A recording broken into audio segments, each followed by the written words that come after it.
Hello, good morning. Good morning guys. Welcome back sa ato ang YouTube channel, Facebook page and kini mohatag lang ko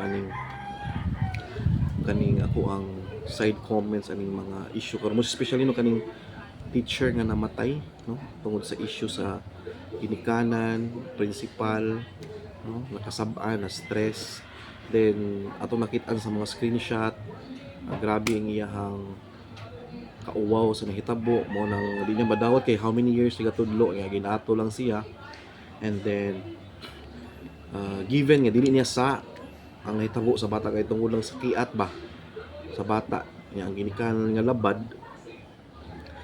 ni sumbong sa principal nga which is nag-istoryahan naman ta day nila sa maestra ana nga mga istorya just excuse me sa ako ang silhig kaya nga silhig kay limpyo na dili na siya ginang silhig sa gawas silhig ko na siya ready sa mga kanang lawa-lawa gani ng mga di mo maabot nga limpyohanan sa taas. But anyway, going back sa topic. So kana ba no?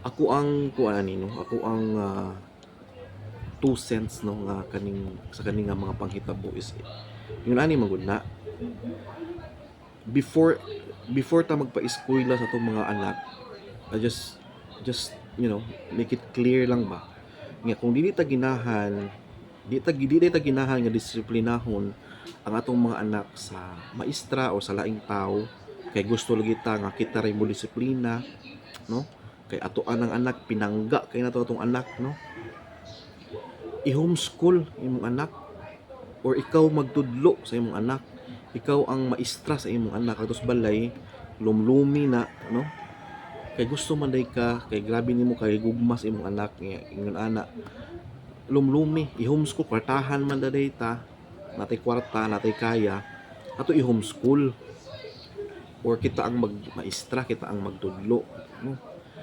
so going back sa basic lang ba no sa basic lang yun nga reason nganong magpa-eskwela ta aron atong mga anak mamatuto sa mga maayong pamatasan makat-on not just about the subjects not just about the knowledge but also sa mga pamatasan.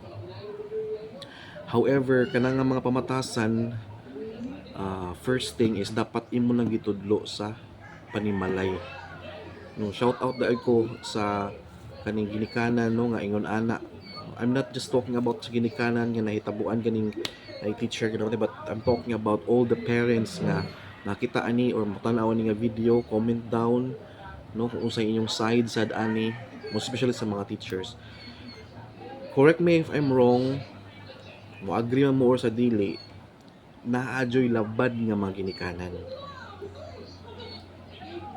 check yun na tinuod yun na siya naasay labad nga mga maestra but if you are going to rate sa mga percentage lang based lang ni sad sa ako ang na-observe no from sa student side o sa parent side kaya mo ko yung mga bata I'm proud to say nga gipa-eskwela na ako akong mga anak sa public school sad no so sa perspective as parent perspective as student perspective naadyoy labad nga teacher naadyoy labad nga ginikanan but kung imong i-percentage wise mas daghan ang labad nga mga ginikanan tinuod yun na siya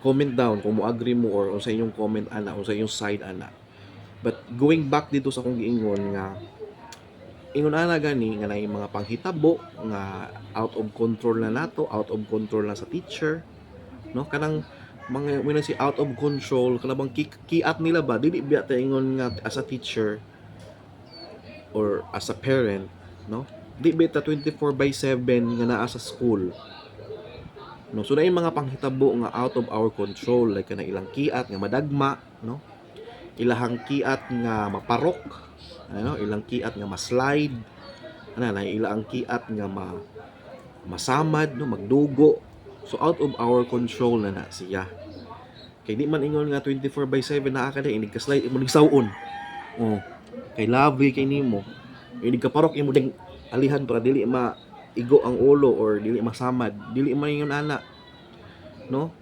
That's impossible. So kung naay mga panghitabo sa eskwelahan nga out of our control, ato ang tan-awon kung unsay rason, no? So as a parent, mingon ta nga out of control na siya, napakong na siya diha o nasamba na siya diha. So ato ang first yun nato nga buhaton ana kung ang bata okay ra, no, wa man ingon nga naghingalo dahi imong anak kay namatay kamatyunon kay na naparok or kamatyunon kay na dagma, normal man yun na sa mga bata kay kiat man yun ang mga bata. That's kuan yun na siya kanabang kanabang so baga characteristic sa bata is kiat na sila. So that's why we have to guide them, no? We have to mold them. And the basic or pinaka-basic ana is sa eskwelahan na i-teacher nga mo mold, mo guide nila. So going back no kanang mga out of our control nga mga nangadagma nga nangaparok diha. Kung may tabuan man gani lang ta, God forbid no, may tabo sa ako o sa inyo diha. Or mahit naamon jud mga ana nga case kanang case karon nga ginikanan nga nagkadugo yung anak kay nagsayaw, no? Out of control man na sa teacher, wa man sad na sugua, wa man sad na ingon nga sala na sa teacher, sa kakiat sa atong anak, no? So ingon ana ato ang tan-awon, ato ang i-check, istoryahon nato unsa nitabo, ato ang atong sabdo na ingon ana dia, and after that sabton dawaton nga hitabo na siya, and then maymayan ang bata, istoryahan ang bata, kung pwede kasabaan ang bata, no? Dili lang bunugon, kasabaan in a way nga bang maayo, constructive nga pangasaba o atong kasabaan ato ang inon o dili na sa sunod, dili na magkiat-kiat, dili na magdagandagan, dili na magpatuyang diha, no? After sa imuhang lunch or kung mag-recess ka after ana niya lingkod. So everyday na nako sige balik-balik sa akong mga anak nga once mag-recess after mo kaon mo lingkod na lang, dili mo dagandagan. Inig lunch human kaon mo lingkod, dili mo dagandagan, dili magapil-apil anang mga kiat-kiat nga dagan diri layat didto. So ana part yun na siya sa student life sa atong mga anak. Kita igo ra gyud ta mo guide, mo bantay nila, mo matuto nila, pero kanang mga ana out of control dili ta mo overreact in taon, uy, no? Daghan kita magpost-post ita sa Facebook nga dili ko gusto nga naay may naay ka ng dapat sa akong anak, ano no, dili ko gusto nga naay mo ingon ani sa akong anak, kay ingon ana di labad kaayo, you know? Yeah, too much ra ba natong kana bang pag protect ana atong mga anak nga which is para nato nindot kay tanan ang kanang effect biya ana, ang side effect ana is kana bang bati, no? Imbis atong anak mamaayo ig dako, labad na sad, mahimo na po ng ginikanan, magkaanak na sad na, mas labaw pa nato, no? So ana lang kanang back to the basic lang ta, no? Again, kung kaya nimong i-homeschool kay di ka ginahan nga mga sama diha, mga dagma diha kay lagi ko ano or butangan nimo giyaya didto public school na yaya kaita. So imuhang kuan ba i-balance po nato ba ato pong sabdo ni balance po nato, hindi dapat palabi kay ang kasagaran biya mahitabuan na is gubot jud na siya, no? Ako maka-istorya lang to mga experience sa una, no? Kami sa mga kuan diha 80s kids diha, no? Kami like ako 1987, so tiguwang lang yun, no? Sa ato ang mga panahon manggod masisulti man gyud nato, no? Sa ato ang panahon gamayng kasaba, gamayng kasuko sa teacher, kinto ang mga bata, which is nindot, no? Disiplinado ta, no?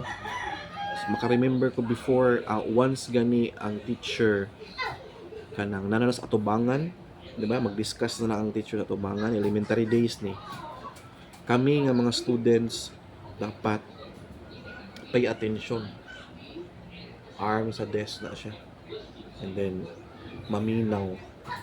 Pero karon ako maka-observe man ko sa mga elementary school karon, pagaba lang yun, no, lahi ra gyud kaayo. Tungod siguro na ang teacher dili na kaayo mo impose og mga strict nga mga rules. It's because for them murag useless na kay mamahimo mas lang bati, no? Kay imagine na god mohimo sila mga ma-impose sila mga restrictions, guidelines nya maapil-apil ang ginikanan kay too much na nga na din maayo nga gidaog-daog na akong anak, dili man, no? Gi-impose na sa teacher diha, dili ingon na nag-power trip na diha imong teacher, nag-impose na sila anak para ma-disiplinado imong anak. Audio na siya ang pinaka. Pero karon wala na. Ang mga teacher karon wise na sad. So ingana day mo nga mga teacher ingana day mo day ha nga ang purpose nako nag-impose ko ani nga mga guidelines and restriction para ra pod sa kaayuhan sa inyo mga anak, pero tan-aw ninyo bati. So wa na mag-discuss ron ang mga teacher pasagdaan, kasagaran. Correct me if I'm wrong. Observe ninyo. Kasagaran. May uban dili naman sa dili tanan mo sad no, pero naa jud kasagaran. Mag-discuss ang teacher. Hala ang mga bata gawasod, no, sige barog dito sa likod, nagdagduwa na apo sila ilang agenda dito sa likod, dagan-dagan, ganang usa pa na ilang gipang duwa na, pero ang teacher ga discuss sa tubangan. Saon na mabasol ni mo teacher ana, no? Yeah.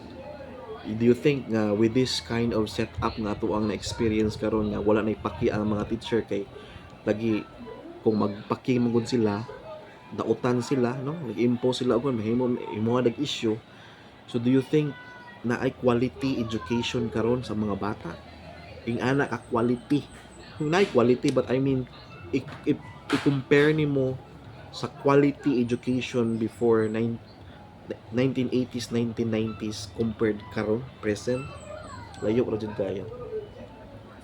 I can still remember when I was in elementary, grade 5, grade 6 mi, grabe na mi ka butan. When say kanang mabilinan na, mahatagan nag responsibilidad. Ingon ana ang grade 5, grade 6 sa amo nga time. Karon high school na. Sus Mariusip. Labad, no? Dili matagaan og responsibilidad. Kay ang utok ang hunahuna galatagaw. So ingon ana ang nahitabo, ang inana ang kumbaga cycle sa education nga mga basic lang niha nga akong mga gipang mention sa inyo ha, nga kung atuan na siyang ipadayon, expect gid ta nga og worse nga kuan society, no? So kana nga mga kuano, kana nga mga cases, no, ng inana. Ang ako walang jung masulti is kung afford nimo magpa-eskwela sa imong anak sa private or afford nimo mag homeschool kay di ka ginahan nga kanang naay, no, like sa public school naa man jud na kanang pasilhigon mo gyud ang mga bata. Part man yun na sa ilahang kuan routine, pasilhigon, pabubuon og tanom, naa dyan na, no?